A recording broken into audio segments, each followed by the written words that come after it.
September 25న విడుదల కానున్న power star Pawan Kalyan నూతన చిత్రం ఓజీపై అంచనాలు ఏ రేంజ్లో ఉన్నాయో ప్రత్యేకంగా చెప్పాల్సిన అవసరం లేదు.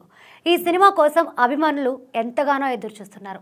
ఓజీ మూవీ బాక్స్ ఆఫీస్ని షేక్ చేసి సరికొత్త రికార్డులు సృష్టిస్తుందని వారు బలంగా నమ్ముతున్నారు.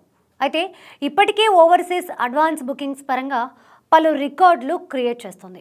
ఇదిలా ఉంటే ఈ మూవీ ఒక్క టికెట్ ఏకంగా 5 లక్షల రూపాయలకు అమ్ముడవడం సంచలనంగా మారింది. నైజాం ఏరియాకి సంబంధించి ఓజీ మూవీ ఫస్ట్ టికెట్ని తాజాగా వేలం వేశారు. ఈ వేలంలో ఫస్ట్ టికెట్ని టీం కళ్యాణ్ సేన ఏకంగా 5 లక్షలకు దక్కించుకుంది. వేలం ద్వారా వచ్చిన ఈ డబ్బుని పవన్ కళ్యాణ్కి చెందిన జనసేన పార్టీకి విరాళంగా ఇవ్వబోతున్నారట. ఎంత ఫస్ట్ టికెట్ అయినప్పటికీ ఒక మూవీ టికెట్ అనేది ఏకంగా 5 లక్షలకు అమ్ముడవ్వడం మామూలు విషయం కాదు. దీనిని బట్టి ఓజీ సినిమా పట్ల అభిమానుల్లో ఎంతటి క్రేజ్ ఉందో అర్థం చేసుకోవచ్చు. ప్రజెంట్ హైప్ని చూస్తుంటే ఓజీ మూవీ ఓపెనింగ్స్ కళ్ళు చెదిరేలా ఉండడం ఖాయం అనిపిస్తోంది. ప్రస్తుతం రాజకీయాలతో బిజీగా ఉన్న పవన్ కళ్యాణ్ సినిమాలపై ఫోకస్ తగ్గించారు.